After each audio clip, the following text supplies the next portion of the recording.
So now you make a decision. You call it nuts. You decide not to believe in it because you protect what you know. Or you're so curious and you say, I accept that I don't understand it. Let's see how much I can do in order to help my patient. I'm Michael Max, and this is Geological. Okay is not good enough. I'm not talking here about the nitpicking endless knot of perfectionism, nor about a careless disregard for what indeed requires our attention and concern. The problem with okay is that it has no teeth.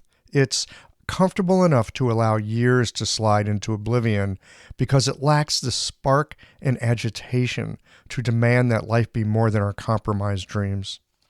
Okay holds things together when disintegration and change is called for. It keeps us moving along in the comfortable groove that we misread as life rewarding us for good behavior. Okay keeps the wild wind from our door and allows us a peaceful sleep when daring dreams are our true nourishment. Okay is the enemy of vividly alive. It's good enough, and that's the problem.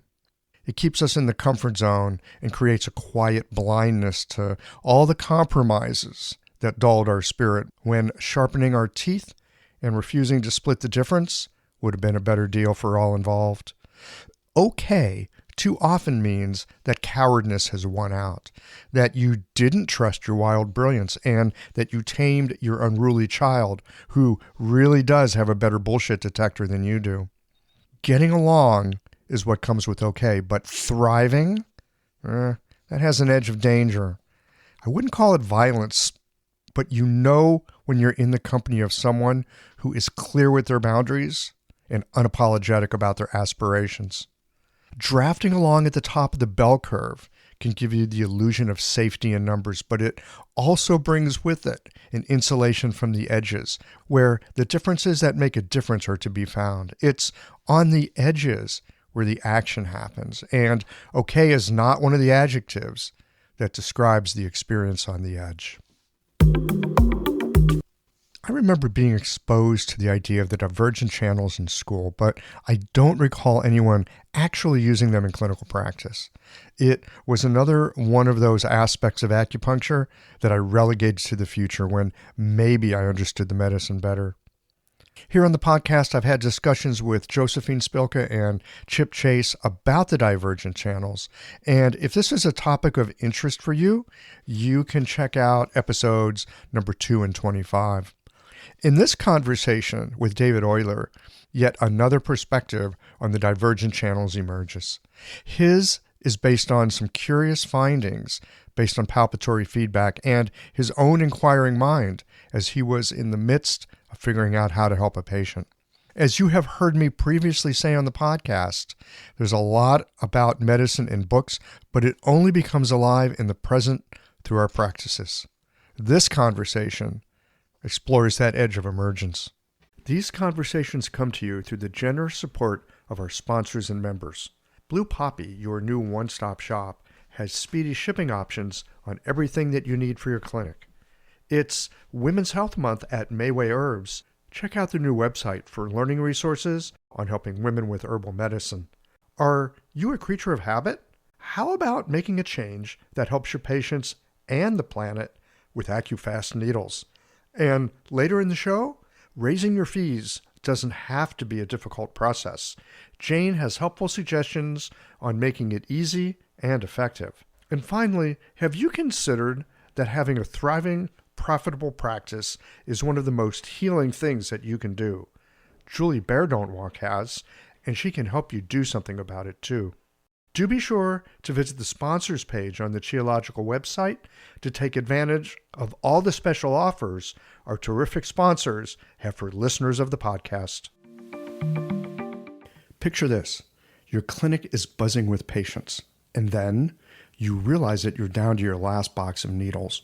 No need for panic, because Blue Poppy, your one-stop shop for all your acupuncture needs, they ship orders received before 3 p.m. on the same day. With a quick visit to Blue Poppy's website, you can order premium needles, herbal formulas, and that special Dr. Bob's oil that your patients love. Blue Poppy understands practitioners can't keep patients waiting. That's why they strive to get you what you need when you need it. From high-quality Chinese herbs and formulations to acupuncture supplies and clinical essentials, Blue Poppy has served practitioners for nearly 40 years with products that meet the highest of standards. Discover everything Blue Poppy has to offer by visiting www.bluepoppy.com, and don't forget to subscribe to their mailing list for exclusive offers and more. Hi folks, I'm Yvonne Lyle, president of Mayway Herbs. May is Women's Health Month, and as a women-owned and women-run business, we especially love how Chinese medicine can support wellness through every stage of a woman's life. So in this month's newsletter and podcast, we're covering topics like PMS, pregnancy, menopause, and osteoporosis. We'll share expert insights and effective treatment strategies you can put to good use in your clinic. Our Plumflower brand line includes herbal tea pills, tablets, extract granules, and organic herbs, all of which you can find on Mayway.com, and where you can also find articles, videos, and other resources to support your practice. Since 1969, Mayway has been a trusted source for high-quality herbal products. In these challenging times, please know that we remain committed to keeping our products accessible and affordable so you can take care of yourself and your patients.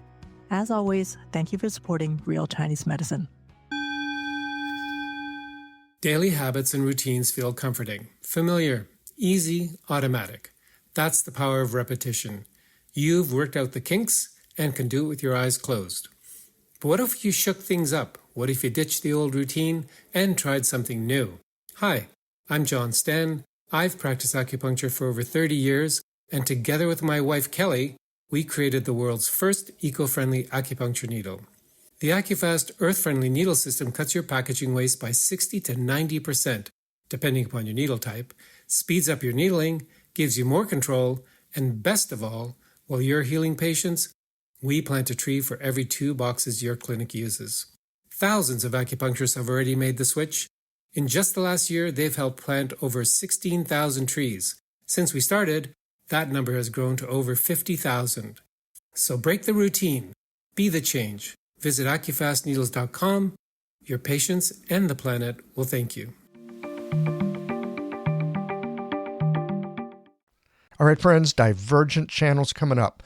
Let's get into this lively conversation with David on some ways of thinking about using this unusual aspect of the channel system.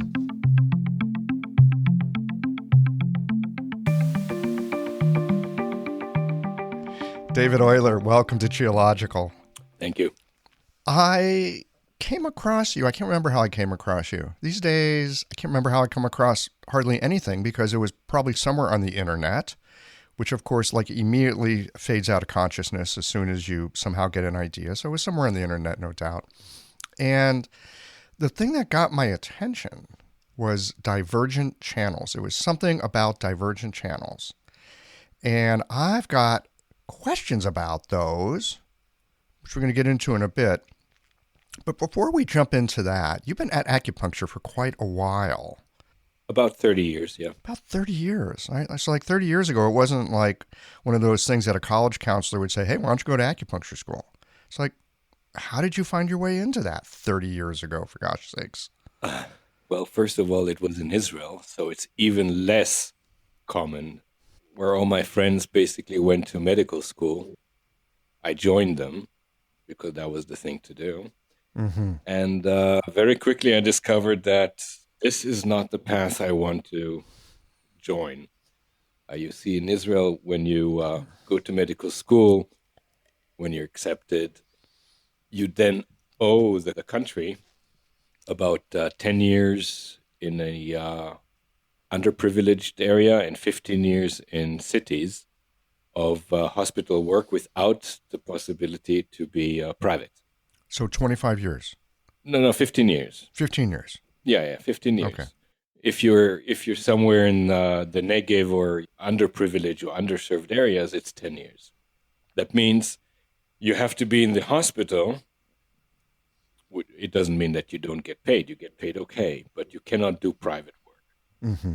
You have to be in the hospital with the neon lights and the fabulous hospital smell and the wonderful hospital food and the interior bickeries of management and people that have egos to go where for 15 years. No, thank you. No thanks. No, thank you. Yeah. So I wanted to do something else in medicine. And a friend of mine, who, by the way, nowadays is head of psychiatry in a prominent hospital in Israel, Hadassah in Karem, he said, there are these strange people who stick needles in people and they call it medicine. Maybe you want to join them. He meant it as a joke. I was going to say, was he serious at that time? He was joking. No, he was facetious. But I didn't understand he was facetious because when we grew up together, he was really the most brilliant person. And he still is the most brilliant person I know. So I thought it was an advice or a suggestion, and I looked into it, and I'm still here. That's so That was acupuncture. That was acupuncture. Now, nobody really knew what they were doing. Of course There not. were a couple of people that were associated with Ted Kapchuk and the Pacific College of Oriental Medicine in San Diego, and they bundled up a makeshift kind of a school in Israel within the Association of Vegetarians, which was also strange. Association of Vegetarians? Yeah, basically within that building, they created a classroom and they clutched names like Pacific College and Ted Kapchuk and people like that. So I joined, and night times I was in the rescue ambulance trying to put tubes into people's throats and drain some lungs in car accidents and so. And daytime, I listened how the yang and the yin and the phlegm of the spleen. I had no idea why they're even saying these things. I was looking for, okay, look, here's a sick person. How do you make them better? You say use a needle. Where do you put the needle? In the lung and the eye and the ear? I don't know, but don't give me this yang and yin and phlegm and energy and Tao. And my nature is quite impatient. And I come from a very emergency kind of medicine, and I really had to rethink everything. How were you able to stick with that? How were you able to stick through that? I'm stubborn. That's the only reason. So I get stubborn, because stubborn also, from another point of view, is persistent. And also the fear of failure. Yeah, okay, right. Yeah, there's that too. So, but it's like sometimes when you're being stubborn, there's still like something underneath. It's like you're stubborn so like fear of failure, but you don't understand this stuff. You're doing emergency medicine. They're talking about like spleen phlegm. I mean, how do you finally gel that? Or is it just that you're like, I'm going to stick with it? And that's why you don't. Mm-hmm. And that's why I started to make decision in my path in acupuncture to translate these allegories or images that we might not actually understand because of poor translation or relevance of words 2,000 years ago vis-a-vis today. But one thing does not change. When I press on a point and the patient says, ow, whether it's 2,000 years ago or 2,000 years from now. And if I find an acupuncture point that clears that pressure pain away, that will also not change. And then I don't need the imagery to make me believe that I'm doing something. For example, if I take spleen 3, we're all taught to believe that it opens up the blockages. What blockages? Where? How? I mean, I need to believe it in order to, I don't want to say pretend to understand, but at least in order to want to use it. I was talking to someone just the other day who's been at it for a long time as well. And he said that the process of learning medicine is actually a process of proving to ourselves that it works and how it works. Indeed. It's an ongoing discovery. And because that is a part of this kind of medicine, where you don't have standard of practice, and if you don't do it, you get sued. right? Exactly. There is no discovery here. There's obedience. In our path as acupuncturists, we have discovery. We don't need to abide by any standard of care, otherwise we get sued. We can explore. And the worst thing that happens is nothing. So that's not bad. So, so you go to a point, you want to believe it does something, but you need some parameter in order to verify that. And the whole path actually started just, I would say, a couple of months before I set a goal to leave the acupuncture world and leave the school because it was just too crazy for me. I met this Russian doctor who was an anesthesiologist in Russia, Shai Elazar from Haifa. And he talked about when you touch a certain point in the ear, the pulse changes. Something that they call the RAC, the radial artery cardiac reflex. And I said, really? And I tried it, and I tried it, and I tried it, and I tried it, and I start to really feel it, which means when a point 0 was hit exactly for the patient's need, the pulse did change. And then I said, that is what I want. That is what I want for every single acupuncture point in the body. This is how I can verify if the body really needs it. Palpatory feedback. Some kind of a feedback that my primitive being can actually understand. Yes. Because yes. I was humbled by it. I cannot deny a wisdom of 2,500 years or more. And that's my Jewish heritage.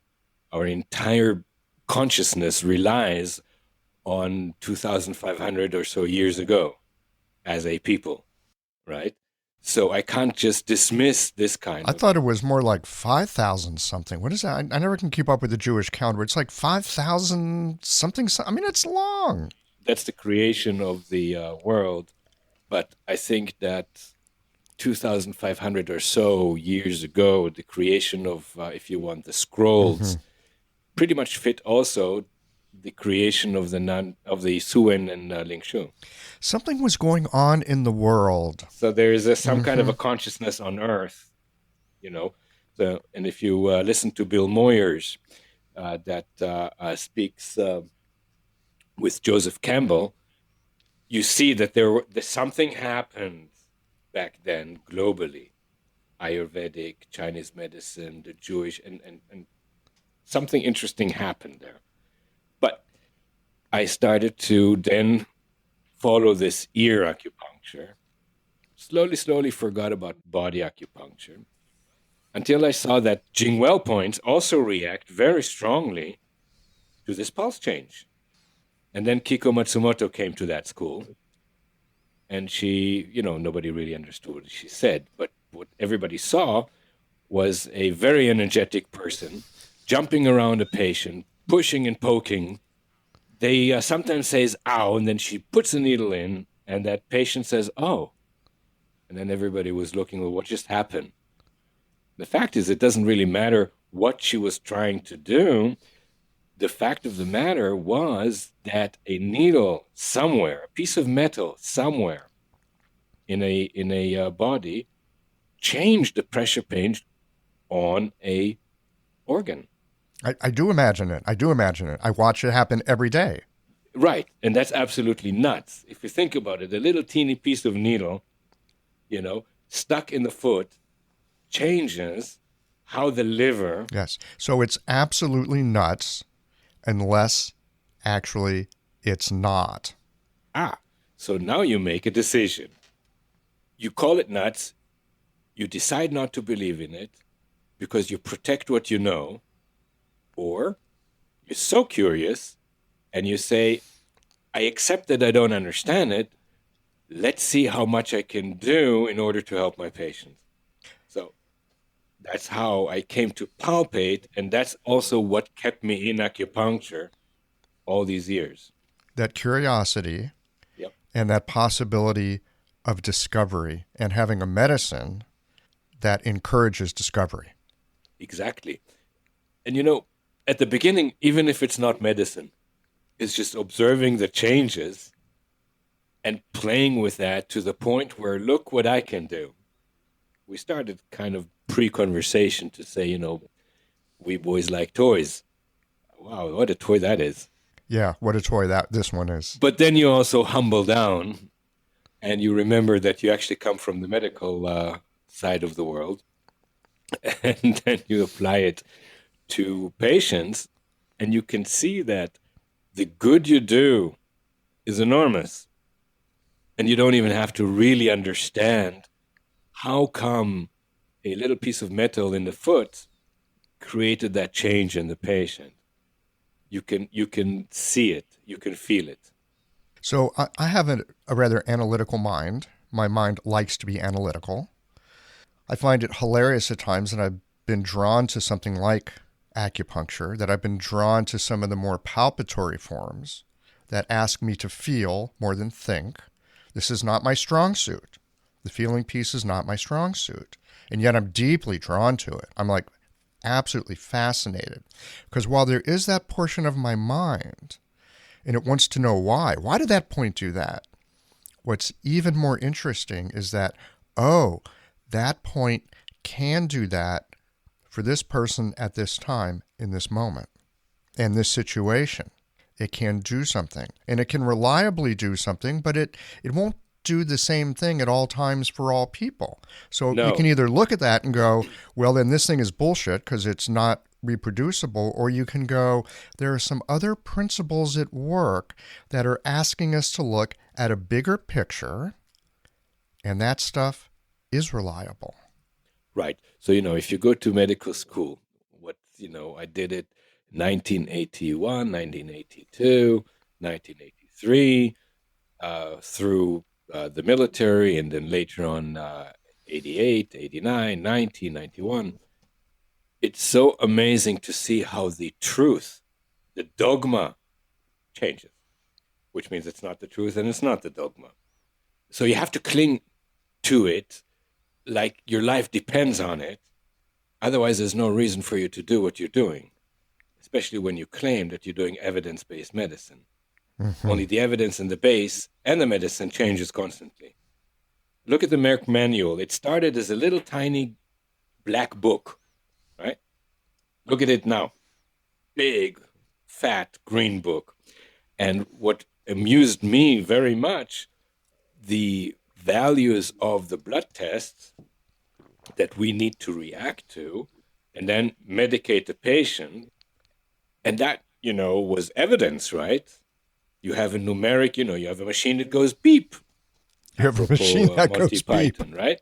And it's a very expensive machine, right? So we really want to believe in it. I mean, it did go beep. So suddenly the beep today, 30 years later, is boing. So that is now the truth. Where the acupuncture liver 3 doesn't change. When the patient needs it, he needs it, and you can palpate it, and you can see it, and that's it. There is no relative value except the patient, her or himself. If you go to 1989 physiology class, neurophysiology class, that professor came to class and with a very red face almost screamed at us that nerves do not regenerate. Well, that's not true. But that was the dogma at the time. That was the dogma. Remember, the dogma was you have only so many brain cells, and once they're gone, that's it. Yeah, I can feel that one. But what they didn't recognize was this thing called neuroplasticity. There's a lot of things that are still completely untangible to our human brain, and they still exist, and they're still what makes the universe. Therefore, if you go to acupuncture, you learn to accept that it's unnecessary to know why. It is more important to see how can I use it to the benefit of a patient. To know how. Yeah, and the reason to find why does it work, and so that can be a motor that keeps us going. This curiosity. When I'm listening to Hélène Langevin and her fascia, and when I listen to Margaret Naser and the laser and the neurons, how they react, or cells, how they react to laser, and all these interesting quantum physics lectures, they all layer and layer, and you can see that the bubble of opacity gets bigger, and you can see more things, but you also realize that you're somewhere at the bottom of the ocean and there's miles and miles of water above you. So if you're stubborn enough and curious enough, that will keep you busy for at least one lifetime. Yes, absolutely. Yeah. Absolutely. The reason why I say that is because it's so wonderful to see. So I started that lifetime, and now the daughter of my sister is continuing it. So here we go, another generation. And that is so nice because it is in the nature of acupuncture to be a handed down craft. Yes, it is a handed down craft. I mean, we have these phenomenal resources that have come down to us through time. And if we're lucky, we've met some people who have helped us to learn something of what they see. So we have all of that. And now we have a bunch of books in English as well. But still, I think there is this element of it has to be learned in this lifetime, in this moment, in this generation. Everything has to be learned anew. We have great resources, but it has to be brought alive in the moments that we are doing the investigation, the work, which is both a privilege and a responsibility. I totally agree. And part of the responsibility is something that the arrogant Western or arrogant modern Western mind just doesn't get, especially now at the age of the app. Just because I clicked on something doesn't mean that it has to work. But we feel entitled that it should work. Mm-hmm. It has to work. It's an app. Life is an app, right? I'm entitled to it to work for me, right? And the app should be free as well. Yeah, everything should be free. But we are against socialism in this country, right? That is almost a curse word. It doesn't go down well. Mm-hmm. No. People don't understand how we actually long and need to be social and socialized. That's how all these, how do you call it? I call them loneliness diseases, anxiety disorder, all these chronic inflammation occur because they're not just externally generated by the crap we eat. They're also internally generated by the fears and the isolation and that horrible just let's not be a commune. Let's not be socialized because that will be Russian and evil. However, we want things to be free. Yes. This episode is brought to you by Jane, the clinic management software that honestly just makes running a practice easier. Let's dive into something that's never easy, but sometimes necessary: raising your fees. It can feel awkward, right? But here's a tip that can really help. Consider offering flexibility to your patients as you introduce the change.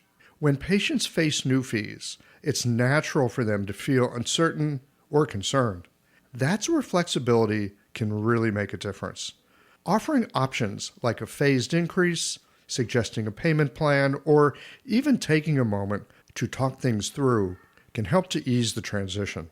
These thoughtful gestures show your patients that you're listening and care about them, which strengthens the trust you've worked so hard to build.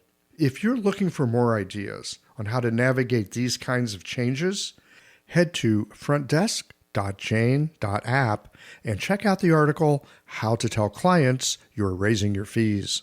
One last thing, if you're ready to give Jane a try, you can use the code CHIOLOGICAL for a 1-month grace period on your new Jane account. So I love these contradictions because life is phenomenally contradictory. I mean, we're living within this incredible realm of yin and yang. You go out to any extreme, and, the opposite looks like, something bad. We have a very hard time at seeing the unity between complementary poles. Yin and yang is a very helpful way of reminding us of that. But the actual doing of it, the actual, like, being a person in between the potential of heaven and the reality of earth, man, that's hard work. Right. And these are only allegories because there's no yang and there's no yin. There is, if you want, maybe striving towards yang and striving towards yin. The absolutes really don't exist. Well, no, absolutes don't. Unless you've got a unity, but if there's a unity, there ain't us there to observe it. So No, unless you have a dogma. Well, I've heard that today's dogma is tomorrow's dog food. And we leave those to the Vatican. Yeah. But, back to this thing for a moment about, and I don't want to get into politics here, but this might be germane to the conversation. It seems to me, and again, I'm coming back to yin and yang. I often think about like inhale and exhale, right? There's hot and there's cold. I mean, some very basic things. Everybody hears it the first time and goes, yeah, duh, we all know that. But when you start looking at it in action, and I think COVID has been a very helpful teacher in this regard, because I'm basically an introvert. And so when lockdown first came along, I'm kind of like, other than not being able to get on an airplane and go see people I care about and do things, it's like, well, this is kind of cool. I don't have to deal with crowds. That's not bad. Well, what I've come to discover is that there is an aspect of us, even introverts, because human beings are social creatures, we need that collective group that we belong to. And at the same time, we need our individuality, we need our autonomy, we need our agency to be actors within that collective.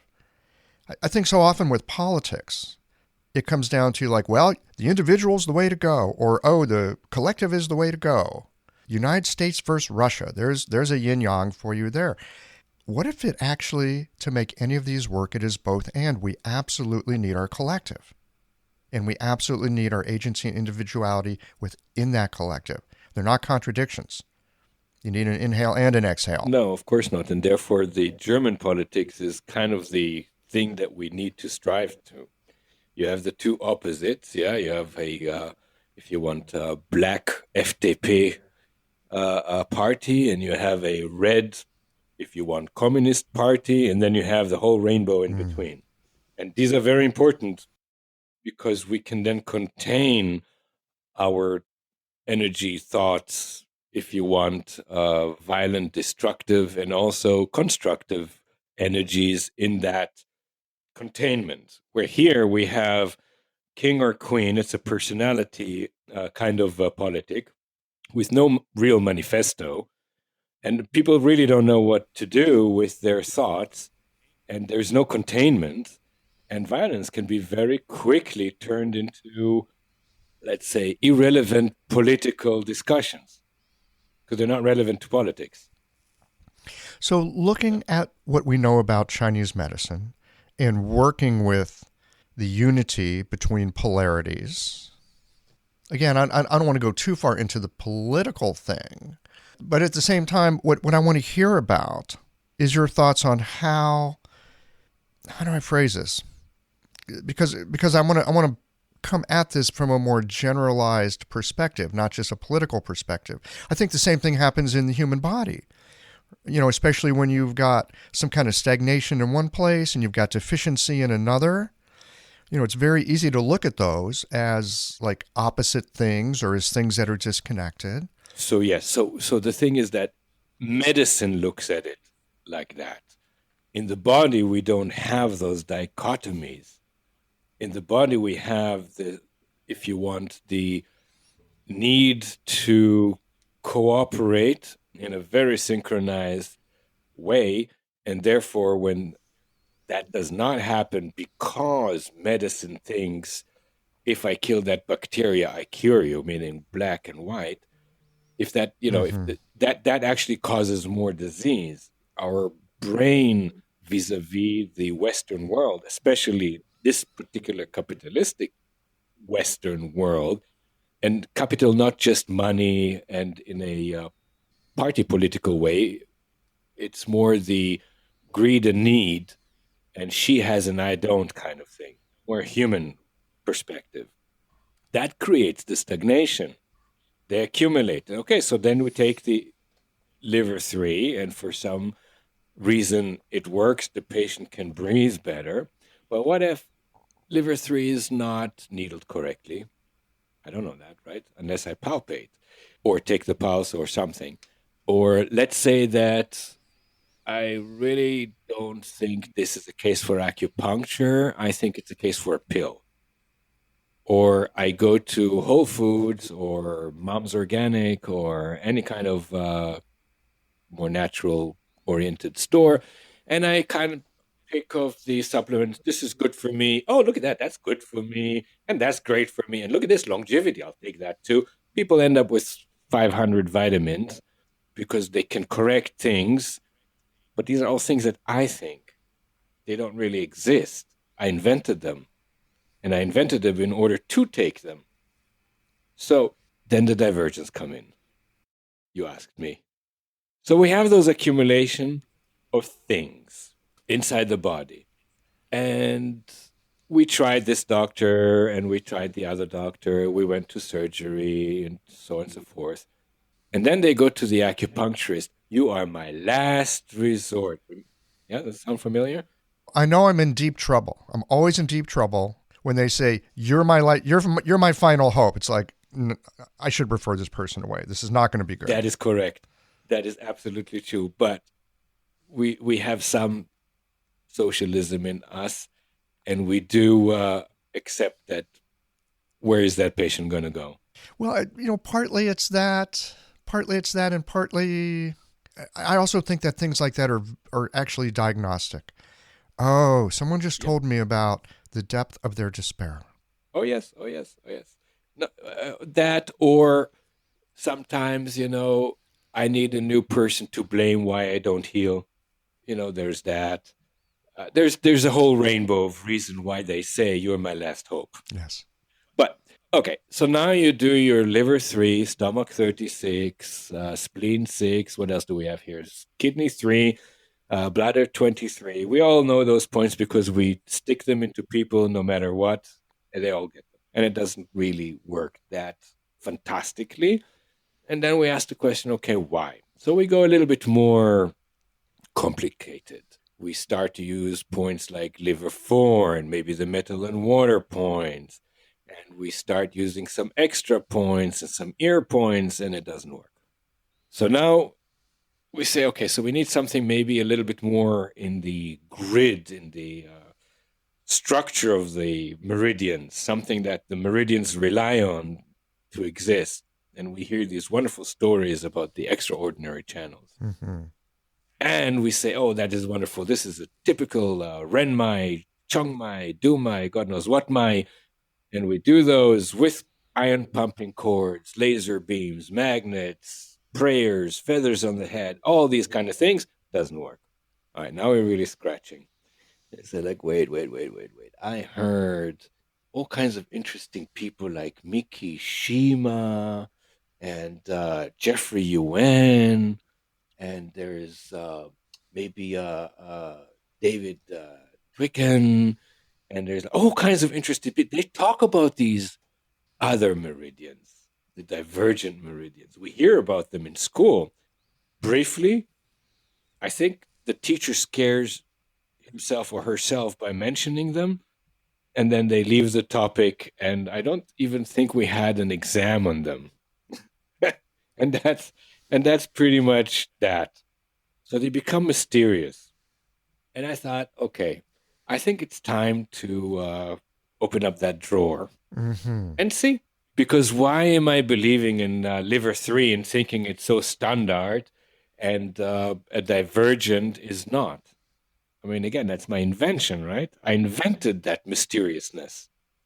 A vein or a capillary is not more or less mysterious than a rod or cone in the eye. They're both there, period. We decide what is more interesting. We decide what is more mysterious. because we are a strange creature. But reality doesn't care what kind of creature we are. They're there.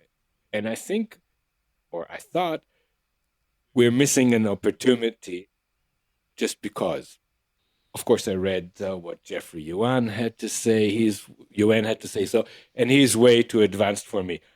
I kind of began to say I have a very simple mind, and I need to know, to feel comfortable in order to look the patient straight in the eyes and say, listen, I got something that might help.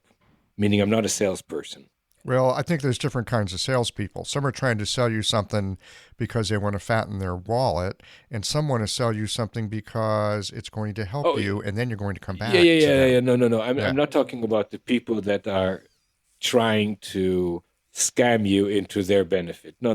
A salesperson is a person that might not know why things work. They might not even believe that they work, but they think it's good for you, or they think it's something that might help you. So here it is. So for me, I need to be sold on it.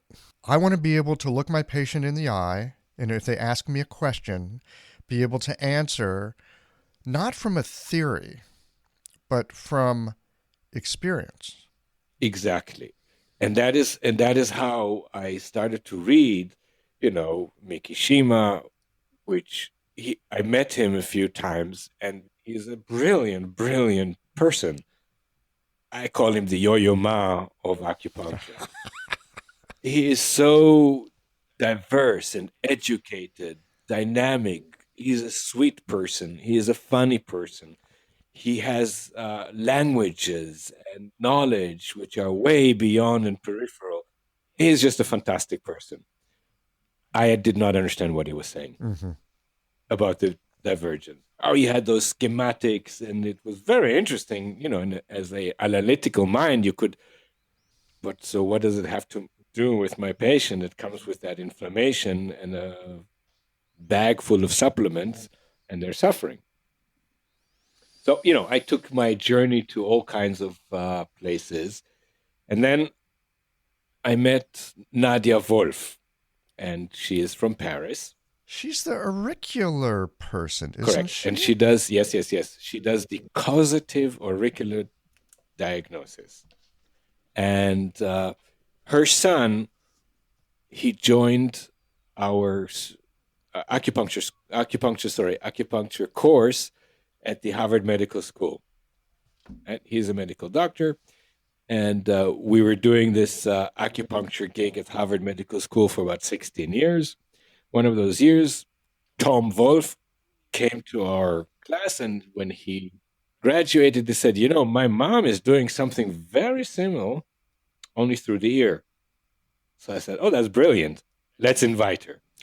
Yes, good idea. We invited her, and immediately it was the chemistry, So it ended up to be so that 1 year she was teaching here, and then following that, I was going to Paris and teaching there. So we had, and we still have a wonderful relationship. And again, she and her husband, Leonid, are just brilliant people, sweet people, people that really look at the energetic bubble and correspond with that. And they're both medical doctors, and they're both professors in medical school, and when I was teaching there in the medical school in Paris, again, you feel that you are in the right place. You have medical doctors who understand that this is not everything. There is a whole sphere that we can use for the benefit of our patient. And Nadia was talking about the divergent meridians through looking in the ear. And I asked her, Nadia, what's going on? I mean, I understand that here is a stomach, and I understand here is the liver, and I understand that here are some curious points called tonsil 1, tonsil 2, whatever. And she smiled. It's like, yeah, but what does that mean? It means there's an inflammation around there that we cannot contain. And look, there's so many points around the stomach, for example, bum, bum, bum, bum, bum, right? And they're all painful. So maybe we need to use the stomach divergent and needle those points. And when she did, suddenly the area that was painful at the reflection of the stomach in the ear really narrowed down to one point. And that blew my mind. So it's like, yes, I know there is palpatory evidence to the existence of the divergence. This fits right in with everything you've been doing all the way along, with looking for the body to give you feedback that you're actually having a conversation with it. Exactly. And therefore, I really smiled from ear to ear. And I said, that I can start to understand. So I started to look, where is a schematic of the divergent meridians that teaches us crossing points? And that's easy to find. Every acupuncture point that summarizes the diversion has an access and return point, and then has points where it crosses, almost like surfaces, up and down. It surfaces, crosses, presents itself something. So I started to examine the access and return points almost from the same kind of perspective of master couple points. Mm-hmm. Right? So kind of two ends of the string. So, when I looked at the channels, I don't know, let's say gallbladder channel, it was very interesting because I saw that there is a point CV3 that this channel crosses. And I just happened to have a chronic cystitis patient on the table. And when I press on CV3, that point is not just painful, it is a feeling of I have to go and run and urinate. Very reactive. Yeah, very reactive. I tell the patient, before they go to the acupuncture, whether you need to or not, why don't you go to the bathroom, pee, and then come back, especially for urinary bladder problems. So they do, and the bladder should not react when I press on it. So I press on CV3, and they say, "Hey, I need to go and pee," or it's painful, or it's burning, or it feels like my bladder is full, but I know it's not. That is a very positive and simple to gauge sign. And I have a wonderful point that takes away that pressure pain, and that is CV21. I direct the needle down towards CV3, and it really does a great job for most patients. A little bonus if you put an intradermal in exactly in the direction that reduces the pressure pain, that can keep people in bed sleeping better without needing to run to the toilet many, many times. That's just a little bonus here. But there are definitely patients where that does nothing. And I always go and find, what if it doesn't do anything? And that was my main concern. And lo and behold, that patient did not react to CV21 at all. And then I said, okay, this is the time. I know CV3 is a point where the gallbladder divergent crosses through. So then I put my hand on gallbladder 30, right? That's the axis. And gallbladder 30, it's a big point on the tuchus. It's Mm-hmm. And that patient was not small. So I had a lot to work with here. And I found all kinds of angles and whatnot. And the patient was looking at me rather skeptical. You're like, What are you what? doing on my sciatic nerve there? Yes. I got a bladder problem. Yeah, and you're like sticking me in the butt. Exactly. But then I found something where the patient did not need to jump or said, "Oh, that feels like I have to pee." And I said, "Yes." So I put a rather long needle, in that point. And then I went to gallbladder 1, which is the return point. And as I did, the pressure pain and the reaction, much more the reaction, I need to go to pee, disappeared from CV3. And that's it. That's how the path began. Then I started to look at every single patient, just palpating for those crossing points, just waiting for a patient that has a pressure pain on any kind of crossing point on a divergent. And I started to, if you want, experiment. Mm-hmm. So I did it with the needles, and then I thought, the name access, return, master, couple, they're so similar. Let's start playing around with iron pumping chords. That makes sense. That makes sense. Yeah. Ala Manaka, ala Kawai, Naomoto. And it worked so fabulously, you don't even need needles. You actually, some points are hard to put the needle in. And between us, we all know we try to avoid them, like bladder 1, stomach 1. Sometimes we don't even feel comfortable at liver 12, etc. Right? But it's not a big deal to put a clip on the point, like tape the clip so that it touches the point, right? So not even just a tiny little barely inserted Japanesey style needle, just tape the clip. Yes, exactly. And that's the whole idea of the ion pumping idea, because the ions really travel on the very surface and not inside or not deep. That's why when you see Manaka put needles in, he put it just deep enough to hold the clip so it doesn't fly out. And I'm using the ion pumping cords that have a copper clip. So it's a copper clip and a copper cord. Yeah. So the electric, if you want, conductivity is good, very good. And the master gets the black, which is the access point, gets the black clip. And the return, which is the coupled point, gets the red clip. That's what I thought. And I played around with it, and it just worked fantastic. And then, of course, you have the patient where it doesn't do anything. Naturally. So I decided, let's stick with the gallbladder. So you have the access gallbladder 30. You have the return gallbladder 1. The liver has the access liver 12. And the same return point. Now, when you're saying access and return, because I might need to back up and get a little Divergence 101, because I understand there's these other channels. They have this it's just the switches. Branch off. It's just the name of the switch. It's the what? It's just the name of a switch. It's the name of a switch. Points.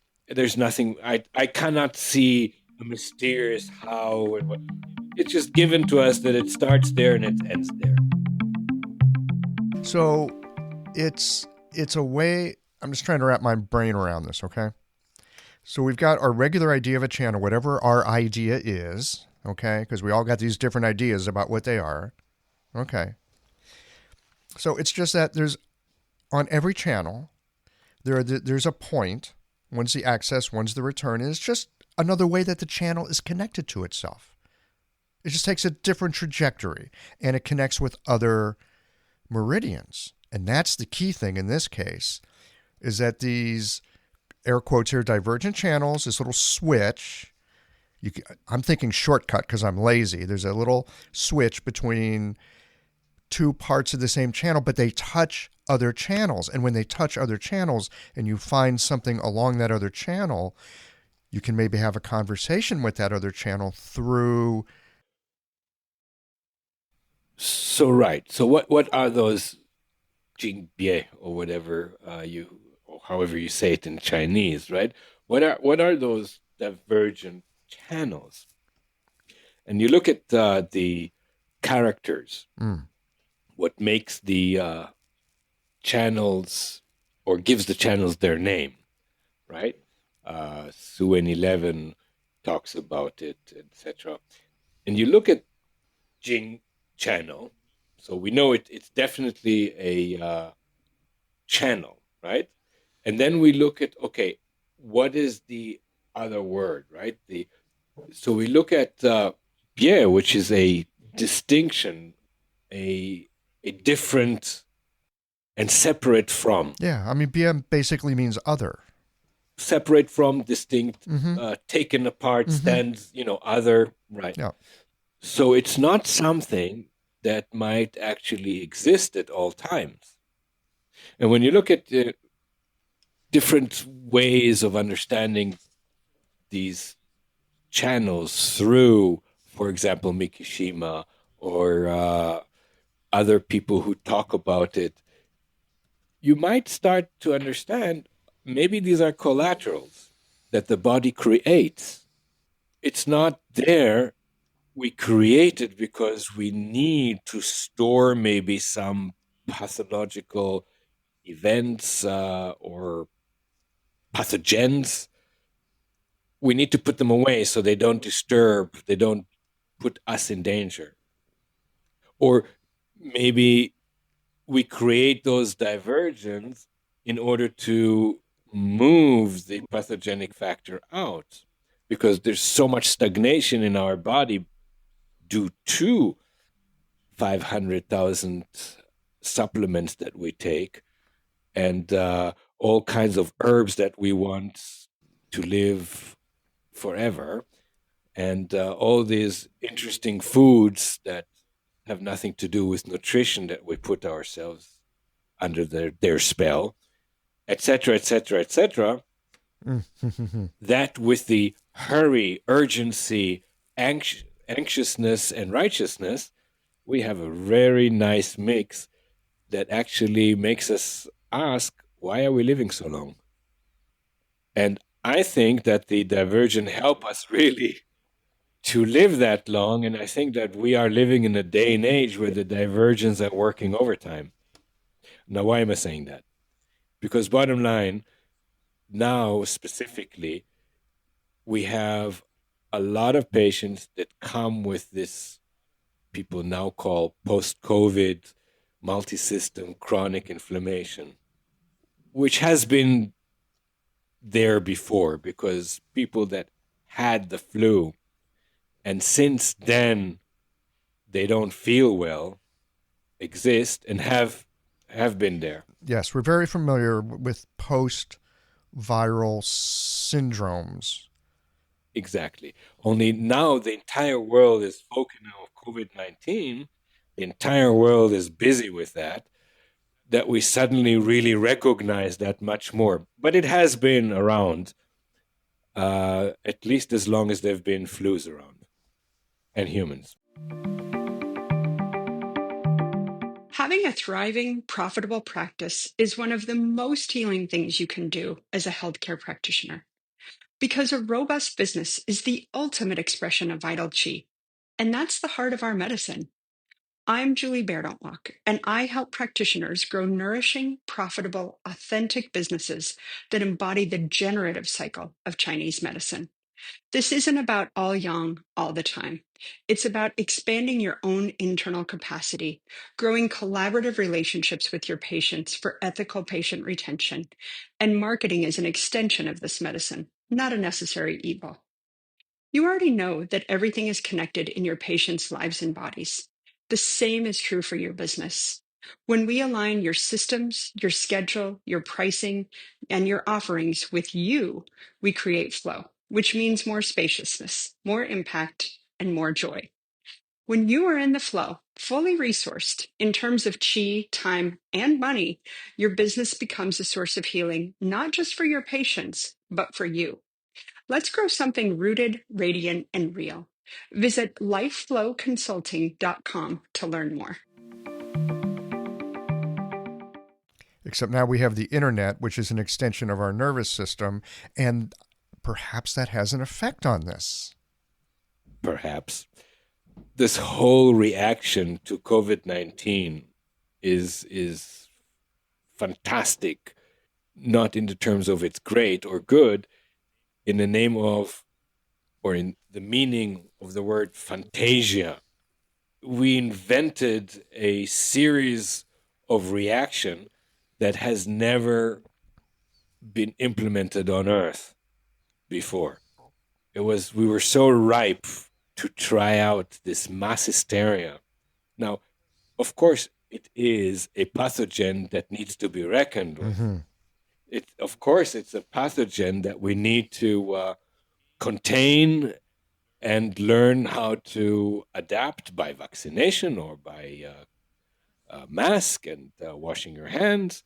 But these are rather simple and straightforward measures. They don't call for a mass hysteria and stampede that we have witnessed, but yet we did it.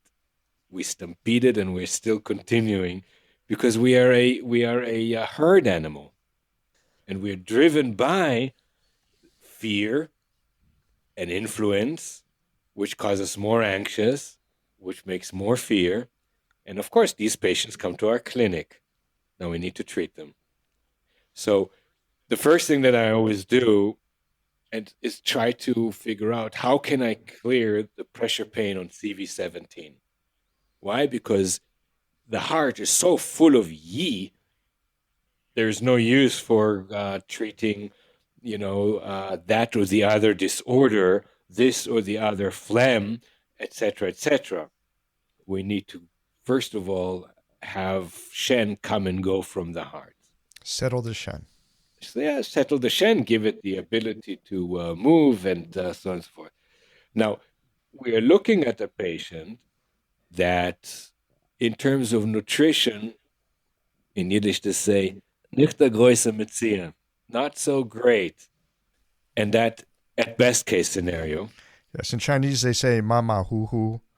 Literally horse, horse, tiger, tiger. It means like meh, meh, Yeah. meh. Mama Yeah. hoo hoo. Yes, indeed. And the patient is nervous and scared, and they lost a perspective nowadays. It's very hard to relate and understand and integrate all those different approaches. They're a mess. And then they start taking all kinds of supplements. This is good for this, and this is good for that. And I hear from the internet, as if it's a somebody. Yes, and I've got this whole thing of essential oils that I'm doing. Oh, yeah, and we have all the essential oils, and we have all the different kind of, magic. And they might be wonderful. I'm not saying they're not, because they do have their place and very strong and good. However, all of them combined into that mishmash of bad nutrition, angst, and uncertainty, we need collaterals, and these are the diversions, and they all develop those diversions. And that's the key, to start draining all of that, and then the patient has the power to move stuff by themselves. So, with acupuncture, going back to the beginning of the discussion, acupuncture has restored the belief in the strength and wonder of the strength inside the human being, for me at least. And the divergents are a wonderful way to use the collaterals that might actually be a pathology. Think about the varicose veins. But they're very important. Do not take them away. We need them to help to have a venous return. There's a reason why they're created. So same. The diversion are indeed a manifestation of a disease, so to speak, or pathology, or accumulation of pathology. But it's a fact in our modern life, with our modern attempt to live forever. And CV17 cannot only be treated by, let's say, the pericardium metal water, which works fantastic if pericardium 8 is painful, or heart metal water, which works fantastic if heart 8 is painful, or triple warmer 5 in gallbladder 41 if the SEM is painful, etc., etc. So we have those things. Didn't really work in these times of corona panic. And CV17 is, for me, a very, very important place to, first of all, start to treat. So the stomach and the spleen divergent, they cross through CV17. So when I just put the clip on stomach 30, spleen 12, both return to stomach 1, suddenly the CV17 started to clear up. And that gave me the joy of my life. That's why I now decided to also do a whole seminar on it, and it's really exciting. I want to talk with you more about that in just a second, but before we do, I want to make sure that I'm putting this together in my mind in a coherent way. All right. Okay? So what I'm hearing from you is that the divergences, actually if you're really healthy, you may not even have divergences show up because the body doesn't need it. But if the body needs it, it's like people got too much stuff, they go get a storage unit to put it. Instead of like dealing with the stuff, they got a storage unit. So maybe the divergences are like it's not necessarily a storage. It is a collateral. a collateral. Because storage, you keep it. A collateral tries to move it. So it shows up because there's something there, it needs to be moved. It might be excess emotion or a certain kind of emotion. It could be all the things that we're taking and stressing our body with, even though we think we're doing it for good reasons. The body goes, well, actually, it's not so good for me, but the mind thinks it's good. And the body goes, well, I'll just try to move it out through these divergences. It's a response. The divergent channel is a response. Now, do you have a way of like checking to see, hey, is a divergence being in an active state now? And use that as part of your diagnosis? The answer is yes. Let's go to CV17, right? If CV17 pressure pain disappears by needling or treating stomach 30 and stomach 1, right? Or spleen 12 and stomach 1, then I know this is the system which connects and drains that pressure pain. If it doesn't do anything, go look somewhere else.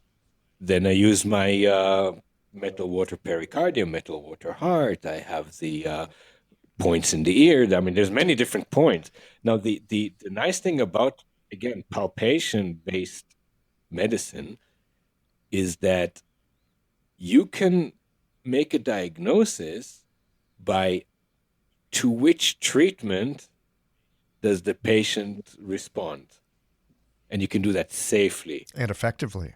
Well, yes. I mean, you can do that with all kinds of medications, but the patient might die 3 or 4 times in the process. Not so helpful. So that's not so safe. You can say, oh, the patient reacted very well to this very specific medication, therefore this is the diagnosis. This is when you're lucky. The patient didn't react well to that medication. Diagnosis was off. The diagnosis was off. So therefore, for herbs and for chemical agents that you put into the body, which very often are life-saving, but you need a different kind of a diagnostic and verification system.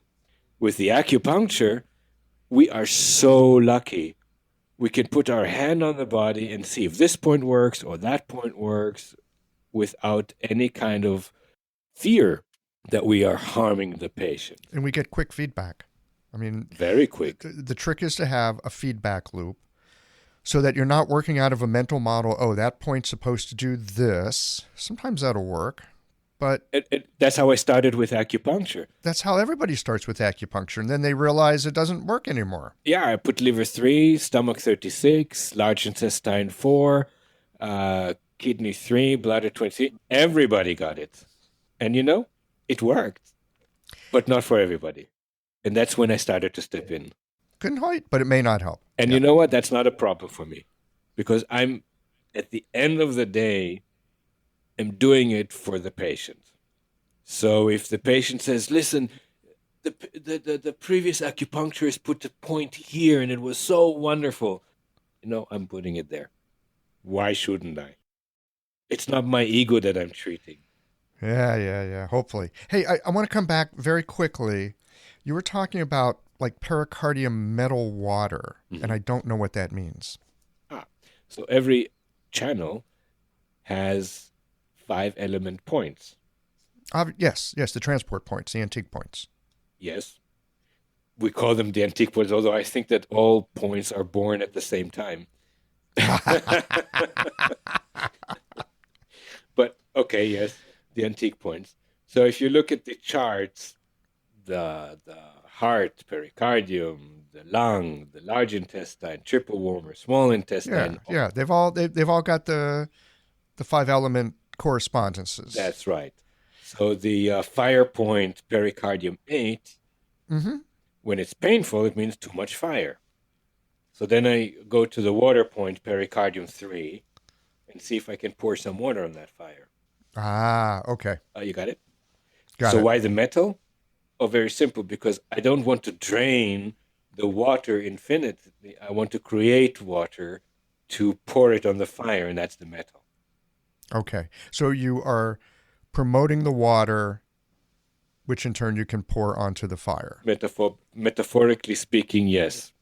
Okay. All right. That makes sense. I can follow that. And it works fantastically. It's unbelievable. If you look at, for example, kidney 2, palpate kidney 2, and you see how many patients have a pressure pain on both or one of the kidney 2s, the kidney metal water point, just like magic, takes it away. And by the way, if it doesn't, you do lung metal water, then kidney metal water, and it takes it away. And again, we're talking about a very special time where inflammation is really the joker of medicine right now. Everything is inflammatory, right? Gluten, inflammatory. Sugar, inflammatory. Yes. Well, and I have patients come in and they actually say this to me. They go, I can tell I'm inflamed. It's like, what's going on? Well, I'm inflamed. I just feel inflamed. My whole body inflamed. Exactly. Okay. They're not incorrect. They're not incorrect, sorry. My English sometimes wanders into other paths. But yes, they're not incorrect because the basis of most of the disorders are inflammatory disorders, especially the chronic disorders. From cancer all the way to post-COVID multisystem inflammatory syndrome, etc., etc., etc. These are words. And for these words, I found that the collaterals, which means the divergence, they work very, very well. And I was so happy to have those meeting points. So if I press on them and they're painful, and then I'm using the axis and return points, and that pressure pain goes away, that made me very happy. And I want to teach it to everybody, because now suddenly those divergent, mysterious, they're not so mysterious. They're very practical. You push, you treat, it works, then it's that. If not, then you need to find other things. I've got a patient who's currently on a weight loss program. I think it's Nutrisystem. And he loves their commercials. You eat the food, you lose the weight, right? So I'm hearing this with your divergence. You press the point, it's pressure. You treat the divergent. Not so hard. If it works, that's wonderful. And if not, then keep looking. Then actually it's also wonderful, because then it encourages you to find a different way to address it. Mm-hmm.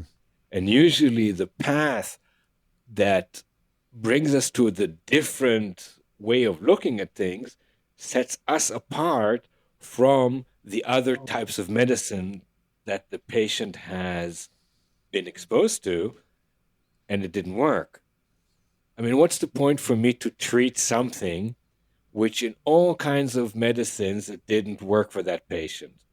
Tinnitus, for example, right? That's the big ow point. A lot of people find that tinnitus is very complicated. Are you kidding? At this point, if someone says I've got tinnitus and I've had it for more than 6 months, I don't even want to see them. I can't, Right. I don't know how to help that. Because we're going and circling the same known parameters that says we can't really treat it. You can treat tinnitus. I can treat tinnitus, I would say, successfully in about 70%. If a patient says, listen, I had a head trauma that damaged pieces of the brain by surgery or by injury, etc., then I would tell them, I want you to come, because together we can start thinking about pathways that might help, although the prognosis is not so fantastic.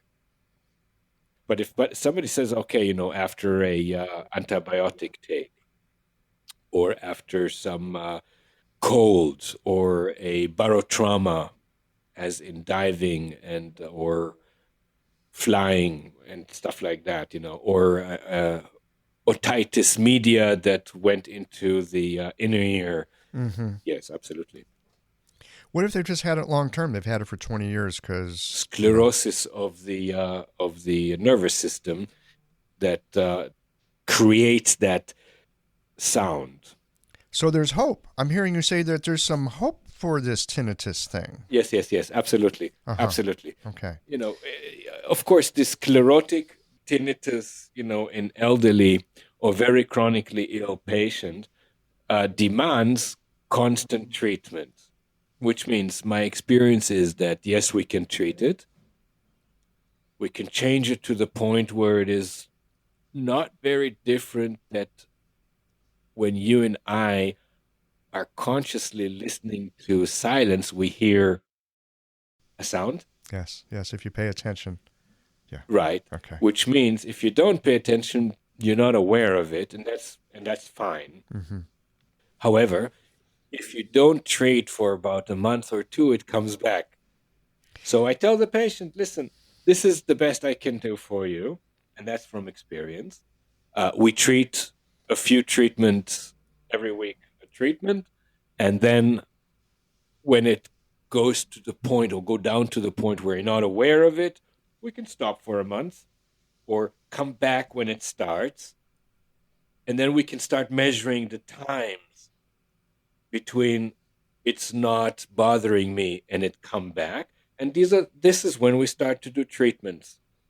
And the patients are totally okay with that. Yeah, no, that sounds great. I'd love to be able to give my patients that option. So tell us about these classes that you're doing.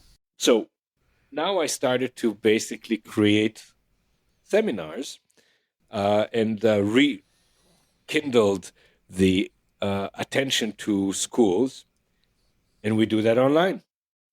So I have a lot of footage from previous seminars because I film everything that I do, and I cut it into my talks.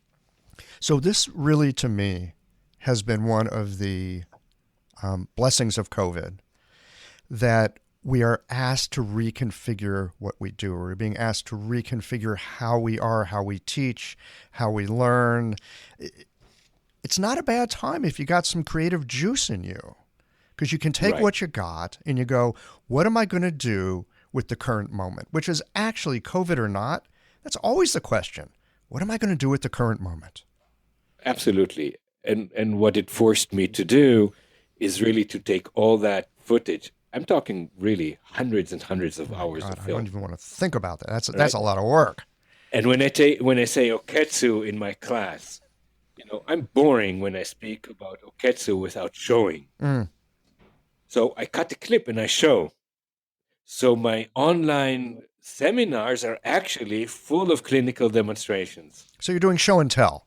And the same thing I'm going to do now with the divergent meridians. Great. It's very nice to talk about it, but I'm actually demonstrating how to do that. So when are you going to do know. this? March 20 and 21. Okay. I don't think this comes out before then. Yeah, but you will see interesting things. For example, not everybody wants to use iron pumping cords or needles. So I have those discs that are copper and zinc. And if you go to Japanese acupuncture, let's say Tokito or Ito, they used copper and zinc.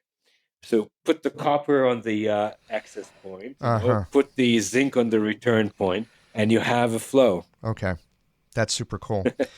We're going to have to wind this down for today, but we may have to come back and talk more about this later. I'm here for you. That's great. David, any other things that you want to share with our listeners real quick as just a way of summary before we say goodbye for now? Absolutely.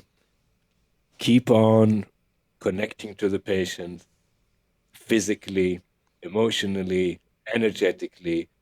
All of those parameters are tools Find the acupuncture points. Don't give up, and let the acupuncture point give you a signal through the patient. Sounds like wonderful advice. All right, my friend, till next time then. Thank you so much. Be well.